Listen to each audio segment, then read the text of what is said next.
Hello friends, welcome back to your YouTube channel Vivek Kumar channel. So friends, today I will discuss class 10th worksheet social science worksheet number 34. This worksheet scheduled by 28th September 2021. So there is your write the name, and there is here is class teacher name. Okay, today I will discuss feudalism. What is feudalism? What is feudalism? Hindi में federalism को कहते हैं संघवाद. क्या कहते हैं? संघवाद. ठीक है बच्चों. तो की फीचर्स ऑफ फेडरल गवर्नमेंट. तो कौन कौन से जो फीचर्स हैं जो फेडरल गवर्नमेंट में आपको देखने को मिलते हैं. तो पहला फीचर तो आपका यही है कि देयर आर 2 और मोर लेवल्स ऑफ गवर्नमेंट, जहां पर 2 या 2 से अधिक लेवल्स पर गवर्नमेंट जो है एग्जिट करती है. जैसे हमारे यहाँ पर कौन से लेवल पे है? हमारे यहाँ पर सेंट्रल लेवल पर एक गवर्नमेंट है जिसे आज मोदी सरकार कहते हैं. दूसरी है स्टेट लेवल पे. पेन ठीक से चल नहीं रहा है. और तीसरा है आपका जैसे बेल्जियम में सामुदायिक सरकार थी ना, उस तरह से यहाँ पर एमसीडी वगैरह जो आता है, म्यूनसिपालिटी जो होते हैं वो. तो यहाँ पर क्या है, एक लेवल पे गवर्नमेंट नहीं है, 2 या 2 से ज़्यादा लेवल पे गवर्नमेंट है ना. यही बात है. ठीक है, फेडरल गवर्नमेंट का एक हो गया. दूसरा क्या है? The judicial of the respective levels और tried of government are specified in the constitution. देखिए, बहुत दिमाग से जो गवर्नमेंट के बारे में जो है कॉन्स्टिट्यूशन में मेंशन किया गया है. बहुत कॉन्स्टिट्यूशंस में उनके वर्क्स, उनकी पावर्स, स्टेट्स की क्या पावर्स हैं और सेंट्रल की क्या पावर्स हैं, दोनों का काम करने का जो तरीका है उन दोनों को मेंशन किया गया है. ठीक है. तीसरा क्या है? The fundamental provisions of the constitution can possibly be changed only by the consent of both level of the government.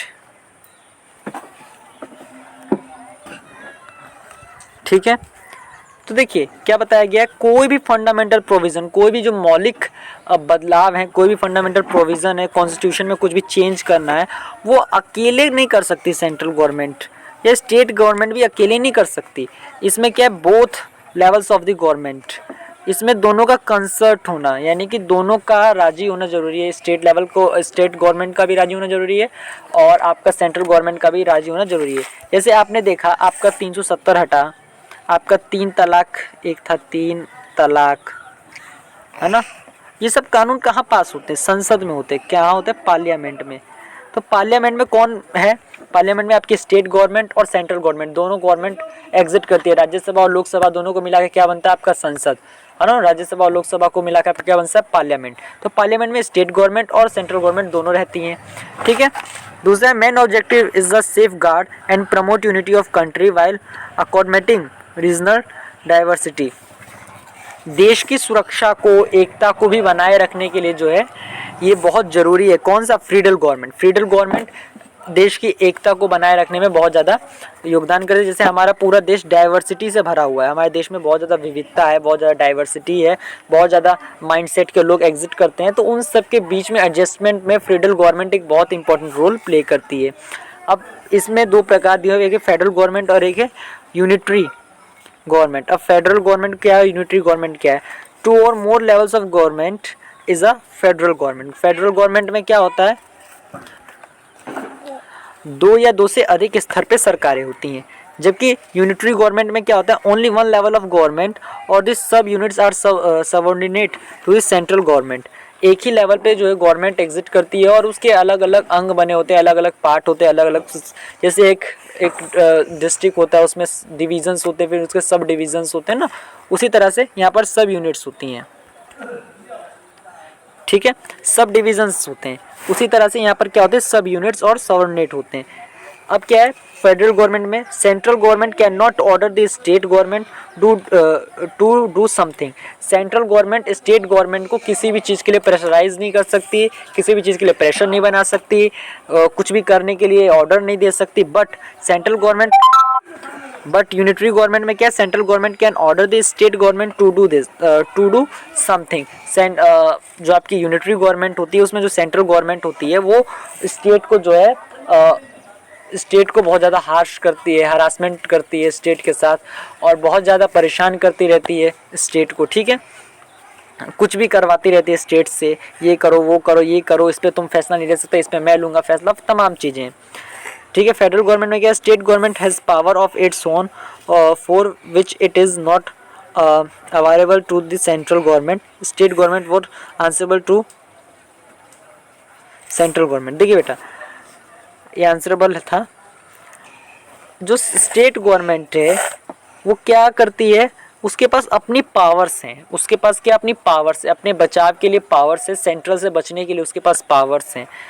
State government क्या है, जनता को, यानी कि जो हमारा जो जनता है, जो पब्लिक है, उसे क्या है, जवाबदेही आंसरेबल है, बट वो गवर्नमेंट को यानी कि सेंट्रल को पूरी तरह से आंसरेबल नहीं है, कंप्लीटली आंसरेबल नहीं है। बट यूनिटरी गवर्नमेंट में क्या है, state government are answerable to central government.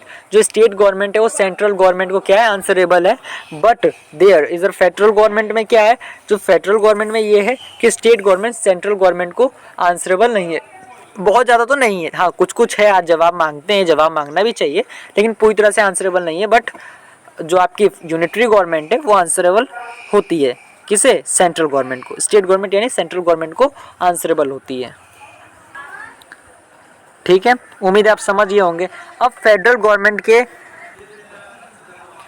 ठीक है, फेडरल गवर्नमेंट के एग्जांपल क्या है, इंडिया, कनाडा, जर्मनी, ये क्या है, फेडरल गवर्नमेंट के एग्जांपल्स हैं। क्या है, फेडरल गवर्नमेंट के, क्योंकि यहाँ पर फेडरल गवर्नमेंट एग्जिट करती है, ठीक है। अब है यूनिटरी गवर्नमेंट। यूनिटरी गवर्नमेंट क्या है, फ्रांस में है, चाइना में है, जापान में है, ठीक है। Type of federalism, federalism coming together, federalism, federation. अब कमिंग टुगेदर फेडरेशन का मतलब क्या है, साथ आकर हमने क्या किया, अपने आप को एक कर लिया, यूनियन बना लिया, एक तरह से आप कह सकते हो, यानी कि साथ आ गए। जैसे independent units come together on their own to from a larger unit, यानी कि छोटे छोटे कुछ यूनिट्स हैं। जैसे मैं आपको बता देता हूँ, ये एक देश है मान लीजिए, फिर ये एक देश है, फिर ये एक देश है, छोटे छोटे देश है, ये एक देश है, ये एक देश है, ठीक है, ये एक देश, ये एक देश है, ये एक देश है, ये एक देश है, ये एक देश है। तो इन सब देशों ने सोचा क्यों ना हम सब मिलकर एक देश बनाए, तो ये ऐसे कर लिया और कहा कि हम अब सब एक देश हैं, ठीक है। जैसे कि इसका उदाहरण आपको देख सकते हो आप, ऑस्ट्रेलिया है, यूएसए, यूएसए क्या है, यूनाइटेड स्टेट ऑफ अमेरिका, ठीक है।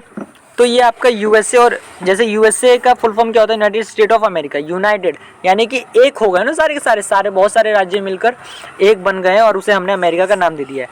अब होल्डिंग टुगेदर फेडरलिज्म, फेडरेशन, बार बार फेडरलिज्म निकल जाता है मुझसे फेडरेशन की जगह, तो होल्डिंग टुगेदर फेडरलिज्म ये क्या होता है, मतलब कि साथ लेकर, वो था साथ आकर और ये था साथ लेकर, एकदम सब आ जाओ भाई, साथ आ जाओ, साथ आ जाओ, और साथ आकर उन्होंने एक अपना जो है एक स्टेट बनाया। जैसे इंडिया है, स्पेन है, आपको पता है जब इंडिया स्वतंत्र हुआ था तो बहुत सारी रियासतों में बटा हुआ था, तो क्या हुआ था, हम सब साथ, हमने साथ सबको लिया था, कोई आया थोड़ी ना था, हमने सबको साथ लिया और तब जाके हमने अपना एक स्टेट बनाया, ठीक है। इस तरह से हुआ था इंडिया और स्पेन, इसके एग्जाम्पल्स हैं। The India constitution clearly provided distribution of legislative powers between government. यहाँ पर एक बहुत इंपॉर्टेंट लाइन लिखी थी, Indian constitution clearly provide distribution of legislative power between government. Indian constitution यानी कि जो भारत का जो संविधान इंडियन कॉन्स्टिट्यूशन है, उसमें बहुत क्लियरली प्रोवाइड किया गया है, मेंशन किया गया है कौन सी लेजिस्लेटिव पावर जो है गवर्नमेंट के बीच में, किस गवर्नमेंट को क्या क्या काम करने के अधिकार हैं, क्या क्या काम करने के अधिकार नहीं है, ये बिल्कुल क्लियर मेंशन किया गया है, ठीक है, एकदम क्लियर मेंशन किया गया है। जैसे कि आपकी यूनियन लिस्ट आती है, union list includes the subject of national importance such as defence, foreign affairs, banking, communication and currency.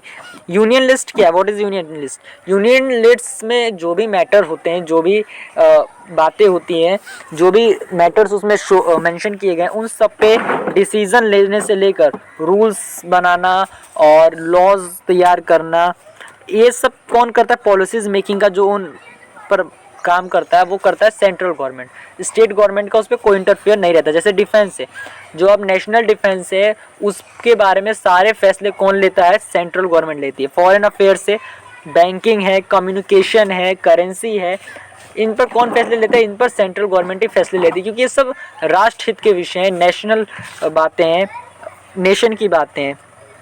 तो इसलिए इन सब पे कौन फैसले लेता है? सेंट्रल गवर्नमेंट ही फैसले लेती है। स्टेट गवर्नमेंट का इसमें कोई भी रोल प्ले नहीं होता। अब state list. State list contain subject of state and local importance such as police, trade, commerce, agriculture and irrigations. मतलब कि जो लोकल इंपॉर्टेंस हैं, जो उस स्टेट्स के कुछ मैटर्स रहते हैं। स्टेट्स के क्या मैटर्स होते हैं? पुलिस, लॉ एंड ऑर्डर को मेंटेन करने का काम पुलिस का होता है, और पुलिस किसके अंडर आती है? स्टेट लिस्ट के अंडर आती है। ट्रेड, जो आपकी ये ट्रेड सर्विसेज हैं, जो आपके व्यापार की जो व्यापार का जो आपका पूरा ये सिस्टम है, इसे कौन हैंडल करता है? स्टेट हैंडल करता है। कॉमर्स, जो आपका वाणिज्य का जो आपका अकाउंट्स मेंटेनेंस है, इकोनॉमिक मेंटेनेंस है, ये सब कौन करता है? आपका स्टेट करता है। एग्रीकल्चर यानी आपकी जो कृषि है, इस कृषि को कौन देखता है? किसान की चीज़ों को कौन देखता है? किसान की ज़रूरतों को पूरा करने का जो काम है, इन सब को कौन करता है? इन सब को जो है स्टेट लिस्ट यानी कि स्टेट गवर्नमेंट ही इन सब को करती है। इरिगेशन यानी सिंचाई किसका काम है? सिंचाई भी स्टेट गवर्नमेंट का ही काम होता है। अब है कॉन्करेंट लिस्ट। कॉन्करेंट लिस्ट क्या होती है? कॉन्करेंट लिस्ट होती है include subject of common interested to both the union government well the state union एक minute state government such as education, forest, trade unions, marriage, adoption and suggestions. अब क्या है? कुछ ऐसे मैटर्स जिस पर स्टेट गवर्नमेंट और सेंट्रल गवर्नमेंट दोनों जो है पॉलिसीज मेकिंग का काम करते हैं। जैसे एजुकेशन है, एजुकेशन पे स्टेट गवर्नमेंट और सेंट्रल गवर्नमेंट दोनों जो है पॉलिसी मेकिंग का वर्क करते हैं, ठीक है। लेकिन अगर कभी इन दोनों के बीच में विवाद हो जाए तो किसकी बात को ज़्यादा इंपॉर्टेंस दी जाएगी? सेंट्रल गवर्नमेंट की बात को ज़्यादा इंपॉर्टेंस दी जाएगी। उसके बाद है मैरिज को लेकर जो भी पॉलिसीज़ बनाई जाती है उस पर स्टेट और सेंट्रल दोनों की रजामंदी होती है, लेकिन अगर कोई विवाद हो जाए तो सेंट्रल की बात को वरीयता दी जाएगी। अडॉप्शन यानी गोद लेना, ठीक है, और ससेशन, ठीक है, ये सब काम क्या है? ये सब काम स्टेट गवर्नमेंट और सेंट्रल गवर्नमेंट की साझेदारी से होते हैं। फॉर स्टेट यूनियंस, ये सब कौन करता है? सेंट्रल गवर्नमेंट और स्टेट गवर्नमेंट दोनों मिलकर करती है। Both the union and the state government can make laws on the subject mention in this list if their laws conflict which each other the law made by the central government very well. जैसे मैंने अभी बताया कि central government और state government में अगर विवाद हो जाए किसी मैटर को लेकर, इस लिस्ट के किसी टॉपिक को लेकर, तो सेंट्रल गवर्नमेंट की बात को ज़्यादा इंपॉर्टेंस दी जाएगी। According to the constitution the union government has the power of legislate on the residuary subject.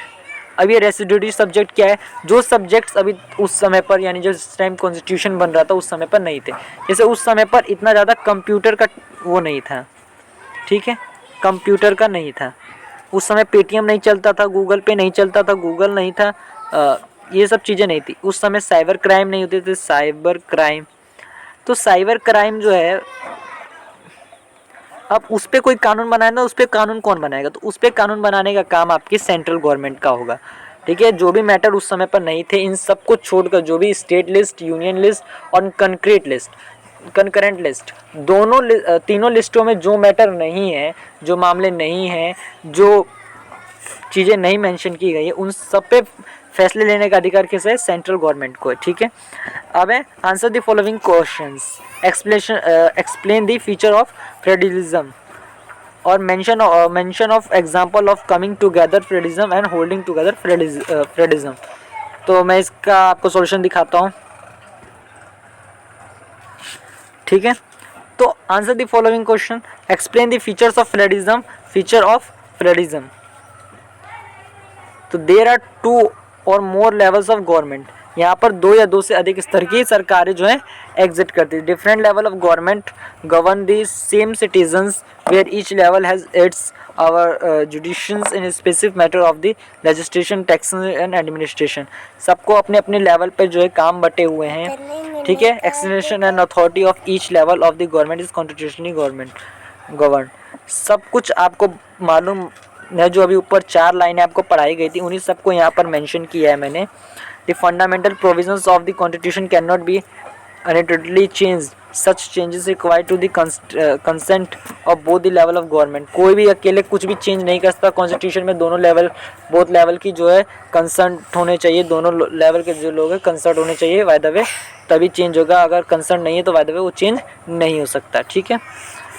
Court have the power to interpret the constitution, the highest court act as the umpire if any distribute arises between different levels of government. जब different level की government में कोई भी दिक्कत आने लगती है तब जो है कोर्ट भी अपना जो है कानून बना सकता है।